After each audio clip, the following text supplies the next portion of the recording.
All right, so when we're looking at zone 2, it's all about the spine.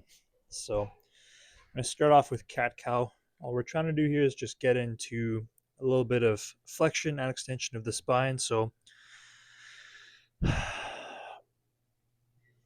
all we're doing is curling and tucking. Breathing in on the curl, breathing out on the tuck. And as we're tucking, we're trying to just really push into the ground and really start to engage the core. Think of almost pushing or pulling your belly button through the back of your spine. Now, the more you do this move, the better you get, just one vertebrae at a time, getting that spine comfortable going in and out of flexion and extension.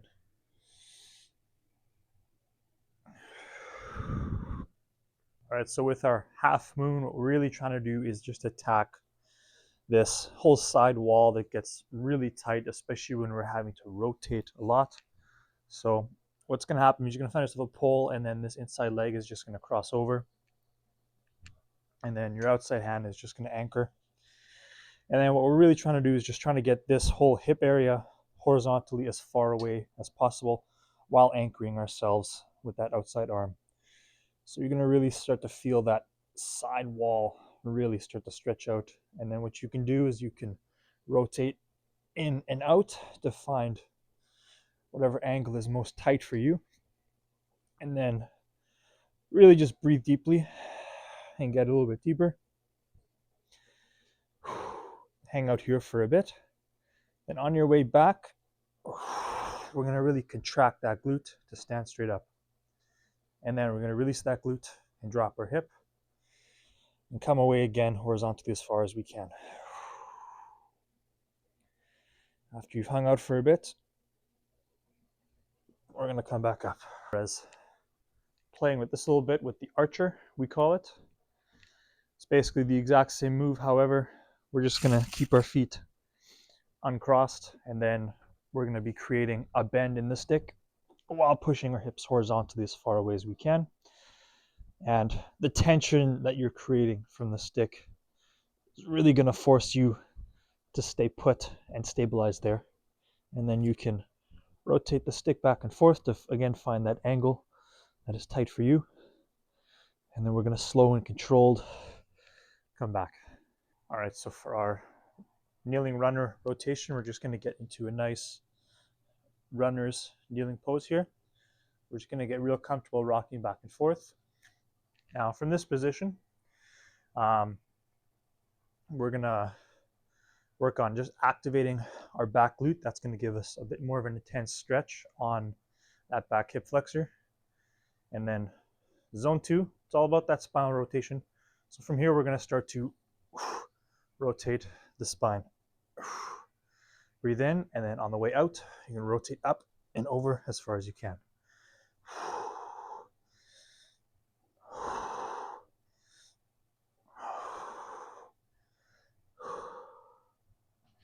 All right, so for our adduction, thread the needle, sort of two moves wrapped into one. We start off with our left leg out as far as we can, and we're just going to rock forward and back, really starting to get a little bit of mobilization in this inner thigh hip area. And then we're just going to stabilize for a minute here. And with our left leg out, our left hand's going to come down, and then palm facing up, we're going to just thread the needle over as far as we can, really just trying to emphasize getting this inside shoulder down as far as we can. You can hang out here for a bit, and then you're just going to try and anchor your hand into the ground and then pull the rest of your body away.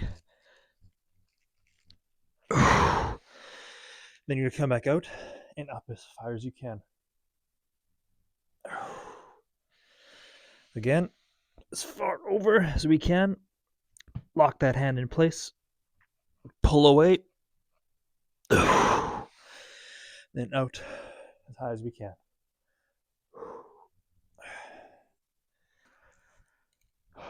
All right, so for our supine scorpion, we're worried about some rotation in this bottom half. So our top half is going to stay planted. And then with one leg straight, we're going to dig our heel into the ground and then the other knee bent.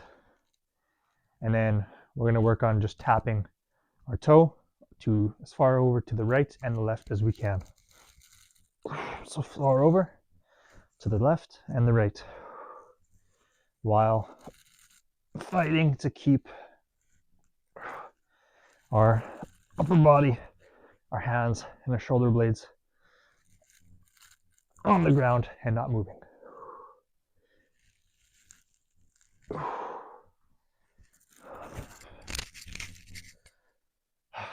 All right, so now we're just going to work on some rotation on the top half. So we're going to lie on our side with our bottom leg straight out and our top leg knee bent. Drive that knee into the ground and then both hands out to the side like this. And then we're just going to open up like a book, all while trying to keep that bottom half stationary and keeping that top knee dug into the ground. Really going to just try to encourage our top and bottom half of our spine to start to rotate independently of each other.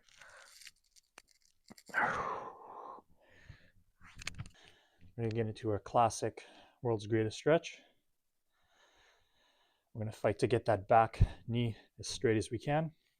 And inside shoulder is going to drop and then reach up as high as we can. Get the elbow to touch if you can, and all the way up. Again, other side. We're getting up. Back knee as straight as we can. Front hands planted right in line with our front foot. Elbow touching the ground if you can. And then up as high as we can.